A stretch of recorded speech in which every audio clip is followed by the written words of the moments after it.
വെടിനിർത്തൽ കരാർ പ്രതിസന്ധിയിലായതിനു പിന്നാലെ ഗാസ വെടിനിർത്തലും തുടർ നടപടികളും ചർച്ച ചെയ്യാൻ ഏതാനും രാജ്യങ്ങൾ തിങ്കളാഴ്ച ഇസ്താംബൂളിൽ ചർച്ച നടത്തുമെന്ന് തുർക്കി വിദേശകാര്യമന്ത്രി ഹഗാൻ ഫിദാൻ വ്യക്തമാക്കി.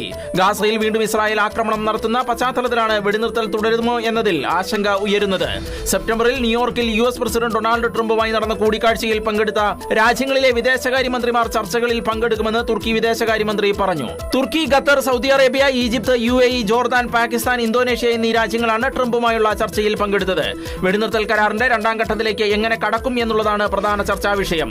രാജ്യാന്തര സേനയെ നിയോഗിക്കുന്നത് ചർച്ച ചെയ്യണമെന്ന ആവശ്യമാണ് ഉയരുന്നത്. എന്നാൽ രാജ്യാന്തര സേനയുടെ ഭാഗമായി തുർക്കി സേനയെ അനുവദിക്കില്ല എന്ന് ഇസ്രായേൽ പ്രധാനമന്ത്രി ബെഞ്ചമിൻ നെതന്യാഹു വ്യക്തമാക്കിയിരുന്നു. US വൈസ് പ്രസിഡന്റ് JD വാൻസുമായി നടത്തിയ കൂടിക്കാഴ്ചയിലാണ് നെതന്യാഹു നിലപാട് വ്യക്തമാക്കിയത്. ഗാസയിൽ തുർക്കിക്ക് ക്രിയാത്മകമായ പങ്കുണ്ടാകുമെന്ന് പ്രതികരിച്ച വാൻസ് ഗാസ വിഷയത്തിൽ വിദേശ സൈനികരുടെ സാന്നിധ്യം സംബന്ധിച്ച് ഇസ്രായേലിന് മേൽ ഒന്നും അടിച്ചേൽപ്പിക്കാൻ US നിർബന്ധിക്കില്ലെന്നും വ്യക്തമാക്കിയിരുന്നു.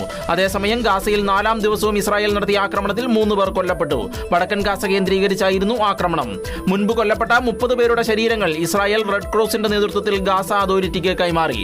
കഴിഞ്ഞ ദിവസം 2 ഇസ്രായേൽ ബന്ദികളുടെ മൃതദേഹങ്ങൾ ഹമാസ് കൈമാറുകയും ചെയ്തിരുന്നു.